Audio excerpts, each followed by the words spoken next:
Здраво, ова е 243-тото издание на Видеологија со Златко Ѓелевски, дигитален краток осврт за актуелни филмски остварувања, односно спонтана критичка анализа која е збир на први впечатоци илустрирани со подвижни слики. На денешниот репертоар е Коста Брава Либан на Мунија Акл, во кој станува збор за семејство кое што го напушта родниот Бејрут поради загадувањето во градот, со надеж дека ќе си обезбеди поздрав живот во планинскиот предел, прибежиште надвор од цивилизацијата, само иницијативно градејќи ја своевидната утопија. Проблемите за обидот за конструирање на иделичниот свет настануваат кога на имотот до нив ќе биде поставена статуа и од градот ќе започнат да го користат плацот како отпад, кај што ќе биде одвезено ѓубрето од Бејрут, токсично загадување од кое семејството се обидува да избега во дивината, сега ги следи во чекор, поставувајќи го прашањето дали може да екзистира едно семејство автохтоно далеку од својот род.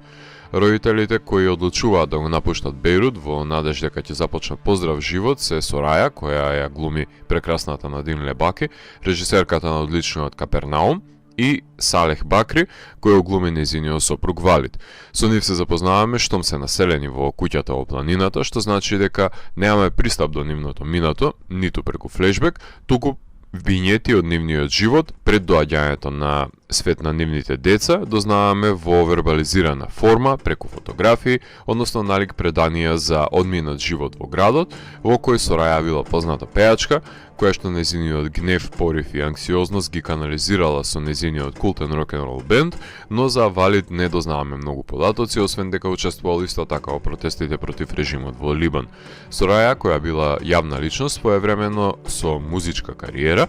се разбира дека нема да може толку лесно да се откаже од животот во големиот град, од нејзините пријатели и блиски роднини, колку што може да се оддели од светот Валид, кој дури и не се гледа со собствената сестра.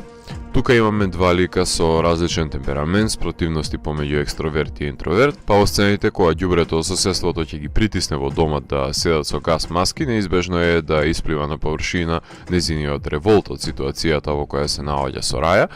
чувствувајќи се како неисполнета заробеничка во домот, па ќе дојде до здраворазумната одлука, заедно со ќерката Тала, глумена од Надија Чарбел, да се врати во Бејрут, кога ќе се огледа дека борбата против отпадниот конгломерат е невозможна и жртвата која ја прави во потрага по недостижниот утопистички идеал заклучува дека е залудна и безцелна, враќајќи се во загадениот град, помирувајќи се дека ќе се дави во токсините, но нема да биде сама.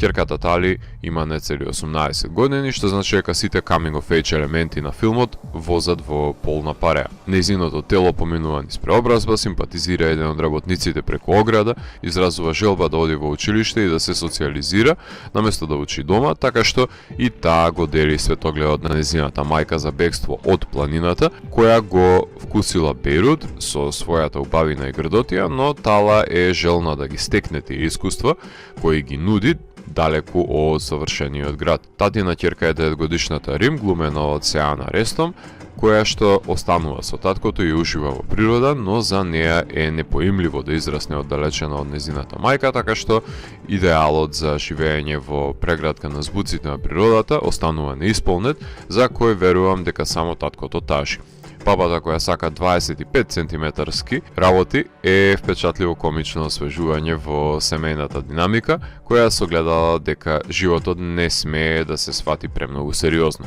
Конфликтот кој го има семејството се однесува на уништувачите на околината, кои се досадуваат до нив и ја узурпираат природата копајќи дупки, затрпувајќи ги со пластични кеси и палејќи ги истите, труејќи ја земјата, водата и воздухот, односно сите елементи во природата, алегорија за себичното профитерство на раководните во државата против кое младите родители се бунтувале, од кои не ни можат да дишат чист воздух ниту во природата, чинители кои ги истакнуваат еколошките нишки, но и социокритичките димензии на филмот. Во домашни рамки, тука ќе ја впрегнам паралелата со семејството кое се доселува до Атидже во Медена земја и ги искористува природните придобивки исклучиво за себе, додека не преостане ништо од природата за тие што живеат во неа. Иако се огледуваме само дел од градото лице на Бејрут, кое беше доминантно во Капернаум, тука сведочиме на неспособноста на корумпираното раководство да се справи со отпадот. Сепак, планетата Земја е единствениот дом кој го имаме и сите мораме да научиме да живееме во него. Не сум сигурен дека сцената на магичниот реализам има место во филмот, но епилогот со семејниот раздор како последица на емоционална ерупција и антиклимактична делба е дефетистичка одлука, која не е кој знае колку филмична, иако сметам дека има простор да се нагласи активизмот во делото. Композиторот Нейтан Ларсон, кој што е значаен дел од вашингтонската хардкор панк сцена, но и автор на музиката на култните Boys Don't Cry, Palindromes, Lilia Forever, Dirty Pretty Things, ги истакнува милозвучните агенции на уживањето во природата од страна на ликовите пред да биде одземена таа нивна привилегија од страна на засадениот отпад во соседството, што се рефлектира и врз самиот скор, кој го достигнува своето крешендо во пламнатата сцена, иако делата на Ларсон имаат секундарна функција во филмот. Джоe Сааде е снимателот со кој соработува режисерката уште на краткиот Сабмарин и е задолжен не само за прекрасните трекинг кадри и снимки на рака, туку и за впечатливите композиции со природата вивната од пламење, кај што фотографијата преку ден ги акцентира натуралистичките аспекти, а во ноќта повремено се начнува езотеричната страна на природата со наклон за незино визуелно вообличување. Монтажери на филмот се Сирил Арис и Карлос Маркес Марсет, кои се задолжени не само за задржување на вниманието на гледачот од прв до последен кадар, туку се и за пофалба за нанизот на безпрекорно течение на действието, кај што се дозира мелодрамата на тој начин што не чмае непотребно камерата да сними убави зајдисонца во Magic Hour, напротив,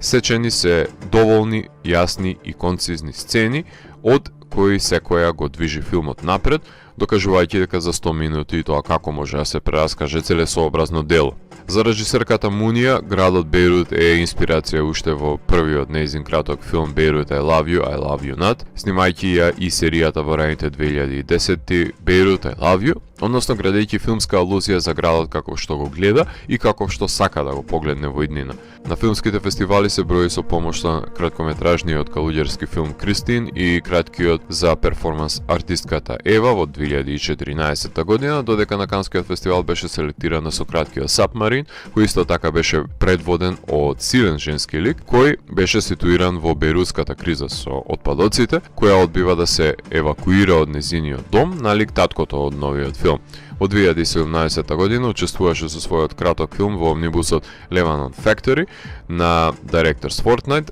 наменета за корежисерски потфати од млади и надежни ливански автори, снимајќи о краткиот El Gran Libano. Пред да го сними долгометражното деби, режираше и една епизода од серијалот Do Not Disturb.